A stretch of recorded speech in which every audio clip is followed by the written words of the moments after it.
or is it here, or are we here as the caretakers on behalf of God for other species and for future generations? No right or wrong answer. You don't have to share it. Take 30 seconds and work on it.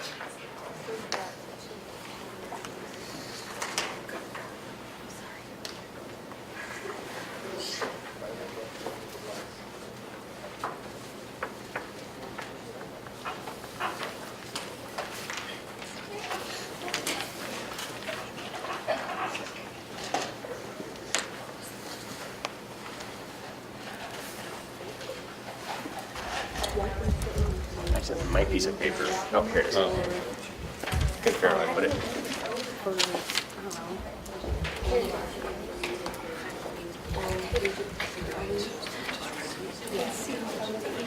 10 seconds.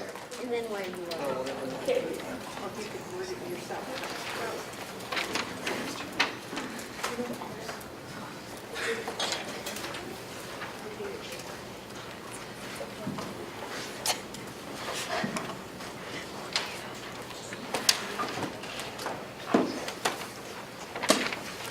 Okay. That's for yours. You can think about it. You can put it in your journal book or whatever type of confirmation thing you have going. I want you to put your pens down, pencils, crayon, whatever you got. I want you to pick up this piece of paper, which I think Will gave to you. All right?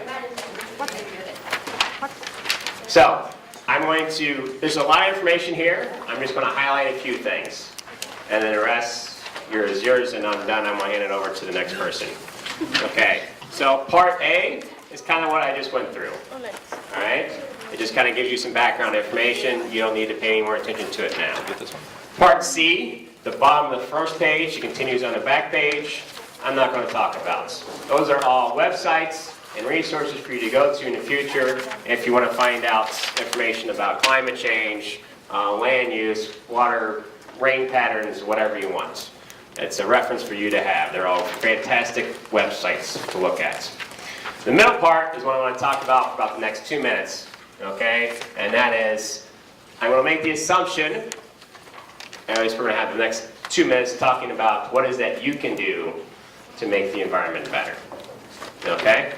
And let me tell you, you probably don't realize it, but it's written right there.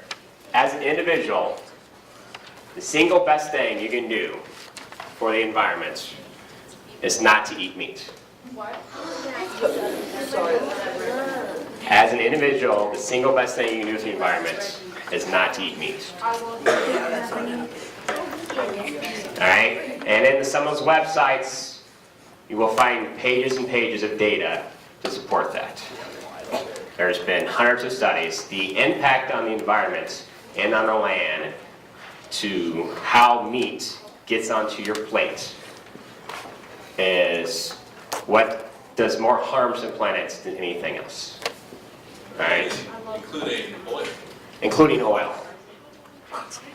The single best thing as an individual you can do for the environment is to eat less red meat, to eat less meat, or to eat no meat.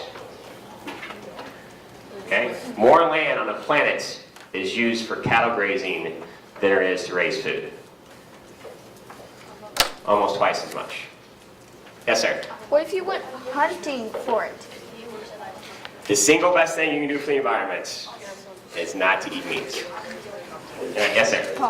Are you a vegetarian? We have started. We switched over. My daughter, who's a fifth grader here, has been a vegetarian for a couple of years now, and the rest of the family has slowly converted. It's hard. It is not easy, yes. Yes, sir? What about being just a pescatarian? A pescatarian? What's that? Just fish? Fish. I'm not going to get into details, but again, a lot of people are shocked by this. It's just that the single best thing you can do is eat less meat, because that has the most harm. The second best thing you can do is, as Will mentioned, use less petroleum products. That's gasoline, that's oil, that's plastic, these cups, okay? This table is made from oil. This chair is made from petroleum. every drinking instrument you use today is more likely made from oil. Plastics are ubiquitous, and petroleum is a major ingredient in plastics. And the environmental impact of petroleum is huge because of where we get it, how we have to process it and transfer it. So right now, a barrel of oil is 42 gallons. Okay? How much gasoline does that make?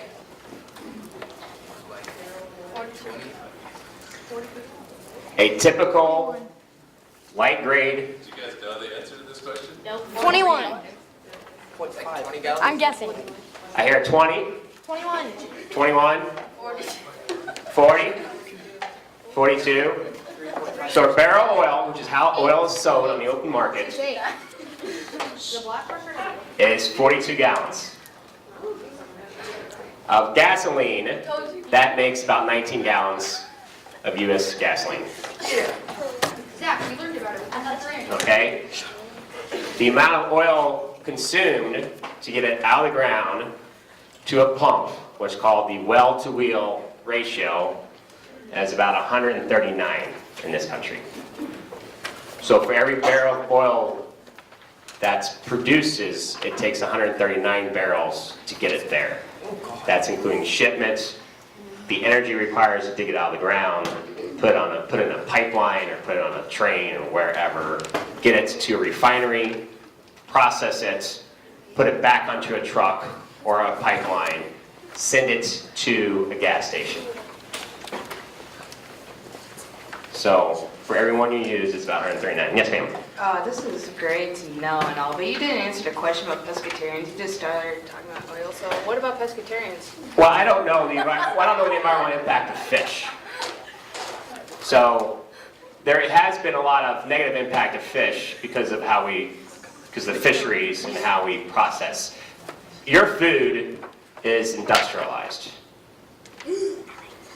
So it's not one person grabbing a piece of fish out of a stream. It's thousands of pieces of salmon grown in a farm, in a pool, basically, that's getting processed. Like So- some of them, but not all of them. But an awful lot. If you're buying food from a grocery store, that's how it's got there. If you're buying food from a particular farmer or a particular site, it may be different. Okay? But realize that everything you put in your mouth that comes from a restaurant or a grocery store is industrialized, processed. And there's environmental impacts of that. That's the market, that's the way we live. Yeah, I know that, but you didn't answer the question. Like, Jean-Pierre, have respect, okay? I am. I just want to know the answer. So the answer, like, what's the impact of fish? No, like. Think what fish would- is meat, Jean-Pierre? I already know fish is meat. No, but like. Then why this did you ask question me? over there? Like, So what exactly is the question? what if, like, is it alright to eat fish? Like, period. Like, does it impact the environment as much as the other meat? It depends on where that fish is coming from. If the fish is coming from, if you're buying the fish from a grocery store, it's coming through an industrialized process, and there's very negative environmental impacts. So, And the oceans are way overfished. well, that's a whole, I could talk, that's another 2-hour conversation. So it depends on where the fish is coming from. But unless you're getting it, unless you or your family's fishing it out of a particular river, and even then, it depends on where you're getting it and season and all those other issues. There's too many variables there to really answer that question directly. But if you're getting fish from a grocery store, that's industrial process. But I think the point that he was making was the best thing that you personally can do for the environment is to not eat meat. Or cut down on it. Or cut down, I mean, you don't have to go cold turkey. You can have All right, you just, a hot dog once a year. I mean, just, I want you to think about, as you eat, as you drink, as you put your clothes on, as you put the shampoo in your hair in the morning, as you brush your teeth, Where did that come from? And how did it get to me? Okay? That food came from somewhere, and there was a process to get it to you. That jacket you're wearing came from probably a third world country. Okay? And what was the process? How was that made? How was that material got? How did they get that factory? How did it get from the factory to Kohl's or wherever you bought it from and get to you? Okay? And so you need to start thinking about, if, as a Christian, the environment's important to you, you need to start realizing the impacts of your decisions and how you live your life. Doesn't mean you don't ever eat a piece of meat again and a hot dog again. But it does mean that you need to start paying attention. And maybe you can eat a little bit less meat. Or maybe you think about where your coffee or Coke's coming from. Okay? And maybe you drink one less Coke a week, or whatever the case may be. All right? But you have to start thinking about these things. Yes, sir? Since I bet ton of people don't know about this, and tons of people eat like McDonald's and whatnot, how that like, yeah, It's really affect bad for you. in the big spectrum. There is, which is, again, this is why you have a lot of websites on your piece of paper. So you have plenty of data in your hand to share with your parents and your friends that explains what is the impact on the earth for a Whopper or whatever. Okay? So you have the information. What are you going to do with it? All right? So if somebody doesn't know, you can share it to them. The information is out there. It's just whether or not we go seek it and whether or not we make any changes in our personal behaviors. Okay? Last thing I'll talk about real quick. The third thing, so eat less meat, use less petroleum products, which is hard because petroleum is in pretty much everything. And thirdly is cut down on electricity. Okay? And I give you some numbers there that might kind of shock you. So for every... I didn't do that.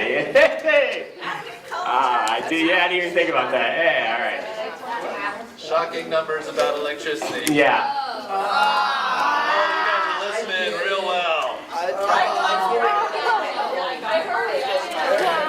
Okay, so that light that's shining in my face, okay, that's about 30 watts. If that goes for 2 hours, that's what's called a kilowatt hour. Okay? In 2 hours, that light will produce about 2 tons of carbon dioxide. That's terrible. Just that light. Just that. Okay? So during confirmation alone, the time you're down here, that's about 2.5 pounds of carbon dioxide just for that light. Okay? Now, half the energy that's created in this country is wasted before it ever gets to you. So the average Omaha household uses about 10,862 kilowatt hours a year. That's roughly about 8 tons of carbon dioxide for the average Omaha household. But half that energy is lost before it gets to your house, so it's double that. Not to mention that's also about 1,000 gallons of water, because our energy generation sector is our largest consumer of water in the country. It consumes more water than irrigation for agriculture. So again, there's a lot of information here that you may want to look over. Okay? And you start thinking about everything you do, and I think I get on my kids because on a daily basis I turn the lights off for them about 7 times. And I charge them a nickel for every time I do that. Really? Okay, really? Like you actually charge them a Yes, every time I turn the light off for them, it's a nickel.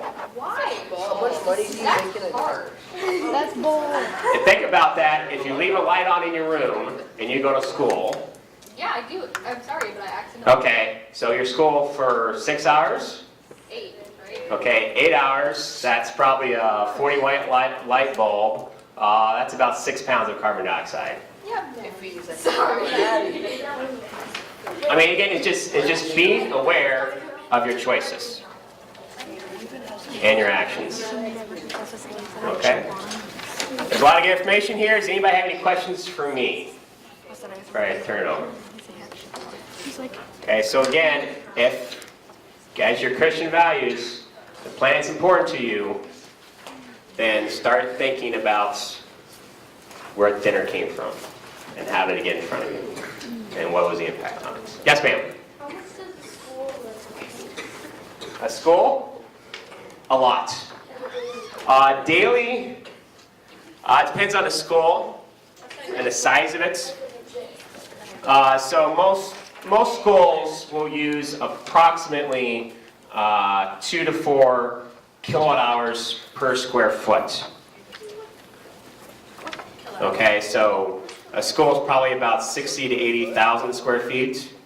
Okay, and times that times 87, 60 hours in a year would be a lot. Yes? We should quit school because of that. Well, actually, or Or you, we should just go to school. or again, that's why we want energy efficient light bulbs. That's why we turn the lights off after us. That's why we have computers that shut down at 3:30 when everybody goes home.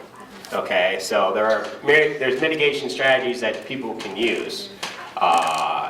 Particularly though in Omaha, we don't do a lot of that.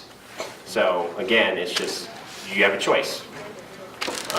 You're going to recycle your school, or you're going to get your school to put in occupation centers so lights go off at 4. Things you can do. Yes?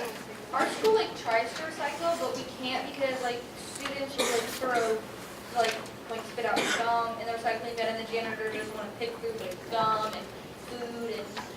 So We that's don't recycle. that's a behavioral choice. So again, that's up to the student and to you as the peer of the student to make changes. Yes, sir. So apparently when Chuck E. Cheese leaves their lights on all night, how much do you think electricity?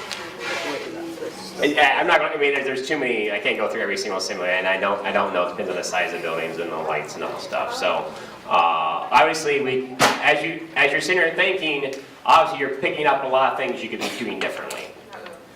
Then start doing it. All right, I got to turn quickly, real quick. I got to turn over.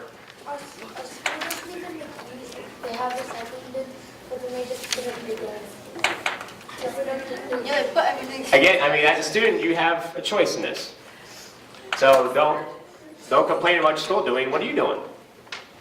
I was living in an apartment for a little while, and everybody just threw everything in the dumpsters, you know, and it was this massive apartment complex, and I was so horrified, and I would just bring my recycling to here and put it in the bins here at church.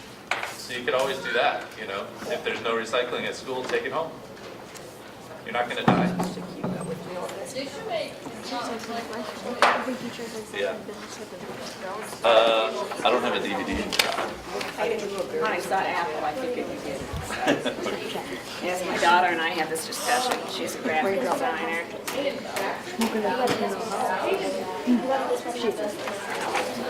Wait, so you're saying that you're going to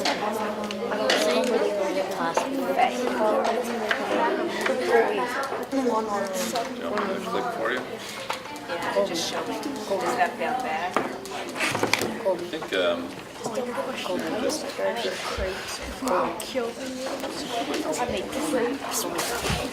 Okay. Basically, they're saying that or arrow. so like after those to go. All right, this is Johnna Roberts, who's also on the Fate Committee, so here we go. I'm going to take a little different tactic, but I will warn you, I've taught college students before, so you've got double trouble today. Oh, yeah. And I've dealt with environmental biology. So here in the Midwest, we think we have this beautiful, clear prairie air, right? No. It's polluted. You know, nice skyline view of Omaha. Excuse me.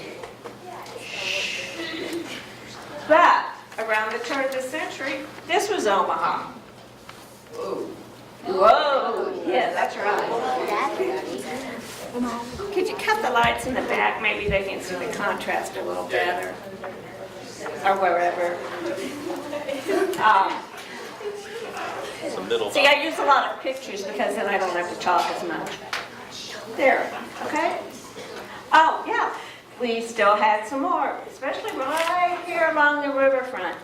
Don't realize it, but we have a lot of barge traffic and riverboats coming up and down the Missouri back. And we still do have barge traffic going on. And here's a lovely clear day in Omaha. Clear. Well, for probably 1898, it was a clear day. You want that in your lungs? I worked with a woman who I thought was old. She was probably my age at the time. And she grew up in Pittsburgh. Steel capital. She told me her mother washed the walls twice a year in their house. And I looked at Lois and said, was your mother a neat freak? She said, Johnna, in Pittsburgh, if you didn't wash your walls twice a year, you couldn't see the wallpaper or the paint because of all the cold, soot, and dust and junk that was being released. So we went way back when, and then down here in the riverfront, this is kind of under construction. It's not the best photo, but it's what I could find quickly. I worked down on the riverfront for 3 years and wrote all the reports, and it wasn't nearly as contaminated as everybody thought. But here we go. Before, I'm not sure how well you can see this, but here's part of a Sarco, a lot of industrial, and here we are today. Now, a Sarco was a lead and refining company. And that's one of the reasons that the area east of 42nd Street between roughly Lake and Ella. L is a Superfund site. There was enough lead deposited just dropping out from the wind onto the soil. So your federal dollars got to pay a whole lot of money to clean that up. Now, can water ever catch on fire? Yes. Sure can, especially if you're in Cleveland. Now this is the Cuyahoga River Fire, or the Cogger River Fire as they call it there. I lived outside of Cleveland for a couple of years. Now, here was one of the oil refineries that was right along the river. You know, standard oil, nothing special there. But again, here's the river, and there's the cleanup. Now, the only reason this made national news was a Time reporter happened to be there at the time. And it went national. He wrote it up. And you want to know what's interesting?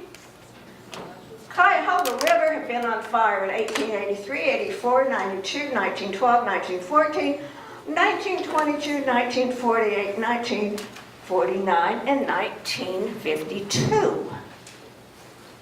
Oil was in the river, debris was in the river, and trains went across on trestles and bridges, and it was no big deal for the river to catch on fire in Cleveland.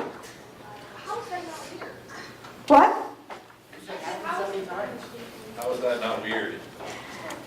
Well, I could say it was Cleveland, but it was just the state of what had been going on for 100 years, and, you know, no one really thought that much of it. The Houston Harbor caught on fire one time. When you get enough oil on a river, and then you have wood floating on it that catches on fire, you get a lovely river fire. So the reason I'm bringing all this to your attention is why Fate and other groups are interested in working to keep our environment clean. We are stewards of the earth. That's our charge from God, is to take care of this planet. Having a river catching on fire really isn't taking good care of it. Now, 1969 was the river fire that got the attention because it was reported by Time magazine. Now, that's the end of my slideshow. And I was going to give you a lovely CD of Love Canal, but we'll figure that out later. Because apples don't have CD drives. I've got some handouts here, and Will would be so kind as to help me. The thing is, what can you do? And this is a big problem. And what can one individual do? I got you. Like Dave said, you know, recycle your stuff, eat less meat, be cognizant. Now, last year, Omaha missed being in non-attainment for ozone by about this much.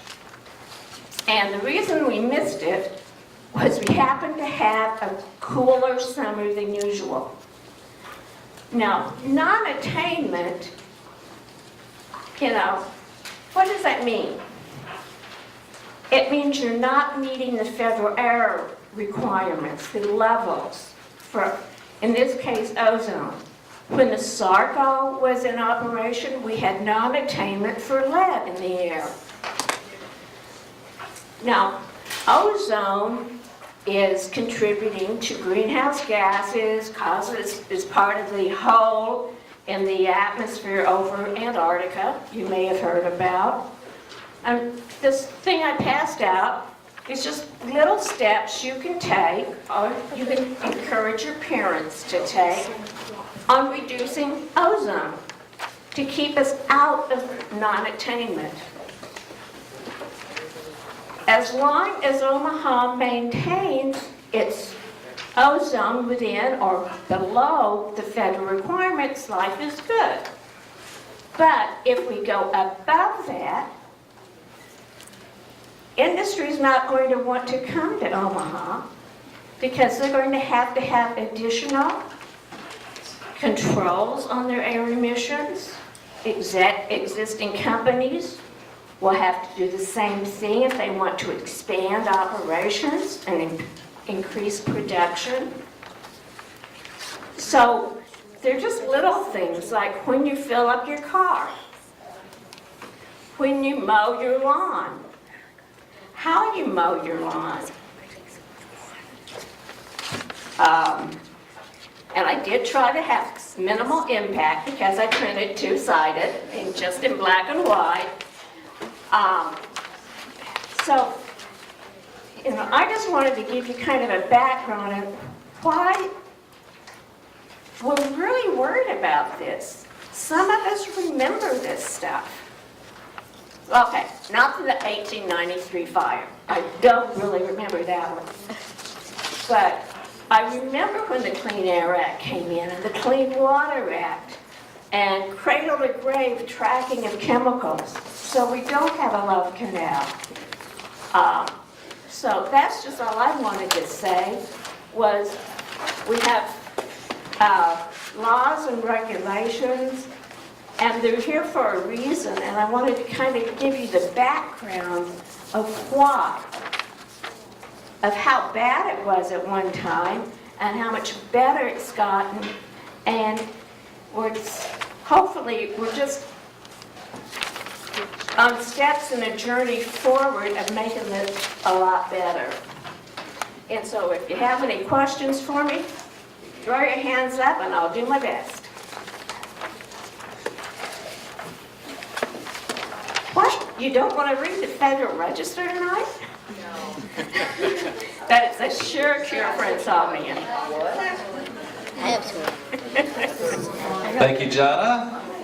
All right, so if you're looking at your paper on the right, and you're wondering what FATE is called Faith and the Environment. And for some reason, the committee, like a year and a half ago, decided we're going to shorten it to FATE. I personally don't think it's the best acronym for, because we don't want fate to happen. We want to change what we can, you know.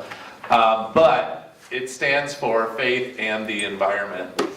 You can see the circle there where it says it. And the Faith and the Environment is, we are responsible for washing dishes at the church so that we don't use styrofoam cups. We had a big mug raiser so that we could get rid of styrofoam, because styrofoam is really bad for the environment. I don't know if you know this about churches, but every church across the country has styrofoam cups for their coffee for some dumb reason. Mostly because it's cheap, but it's terrible for the environment. And the older people like the way it feels on their teeth. So that's so we've been talking about in Faith having a actual funeral for the styrofoam around here, and we are going to collect all the styrofoam we can find in the building, which is a lot, and we were going to make it into like a sculpture or a casket or something like that. Yeah, so we're trying to rid the building of styrofoam, and you guys wouldn't believe how hard that is. It multiplies in the dark. We get rid of like blue stuff too, like. Well, paper's a lot better than styrofoam. Another thing that Faith does is we make sure there's recycling bins everywhere, and so we're not like Westside Middle School, you know, because we don't mind digging through the dumpster. In fact, our committee has dug through the dumpster a few times. Do I need to come stand over there again? Yes. And so we can have a trash audit, so we see how much trash we're throwing away and what kinds. Faith and Environment also tries to advocate for different things that are going on where laws need a change, you know. And so clean water, you know, pipelines, our people in our committee will jump on those kinds of things, because that's another way to be involved. We have a booth at Earth Day, but mostly what we try to do is get the church to think more about the environment and to think more about how much they love God's creation, which will help them to protect the environment. Caduce, you can stop drawing now. I think you've drawn enough pictures. Thank you. Jack, do you have a question? Yeah, so if you got all the styrofoam in the building and then you just put it all together, that wouldn't really help getting rid of the styrofoam, to just be putting all of it together. Yeah, that's weird. Well, and then we would want to not let any more styrofoam in the building. So, I mean, what else are you going to do with it? You're going to put it in a landfill? You're going to burn it? You're going to melt it? We shouldn't do that. This is a ceremony to get rid of this styrofoam. Some states don't allow businesses to buy styrofoam. I know, like, where my brother lives in California, they don't allow plastic bags at the grocery store. So, yeah. No, there's others. There's other churches that care about the earth and about the environment. But it's just remarkable how many, if you go to any church, like small, especially small church, with a lot of older folks, you're gonna see a lot of styrofoam cups. So, I mean, you'll notice it from now on for the rest of your life. You'll be like, oh, I'm in a small church, there's styrofoam cups. So. And we're always looking for a youth representative or 2 or 3. Yes, you are welcome to be on Faith and Environment anytime you want. You can help us with projects, composting, gardening, recycling, getting the word out. Earth Day, we're going to have a booth at Earth Day. You can come and help us do what we're doing at Earth Day. I don't even know what we're doing this year. Having a parade. Last year we made flower bombs. So you make a little thing, you throw it, and then it plants a flower wherever you throw it. Yeah. Do you guys have other questions? All right, go save the planet.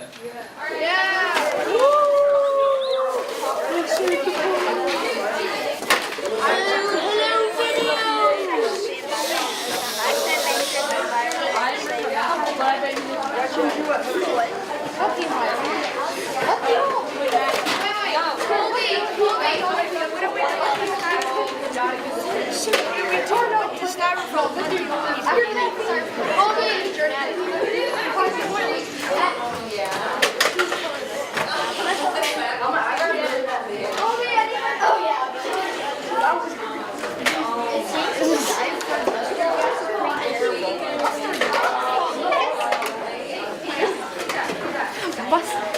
Wait, was that a pun?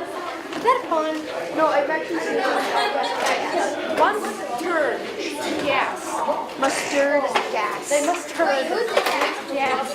No, mustard gas. World War I. I've never heard of that. And I really think this is gas. Sucks for them. Like, there's this one Indiana Jones with this guy who doesn't know his gas mask is. And so he literally takes his gas mask, puts it on, he's like, it doesn't work. And he goes over to Indiana Jones and he does this. Give me your gas mask. He's like, no. And he's like, no, thanks.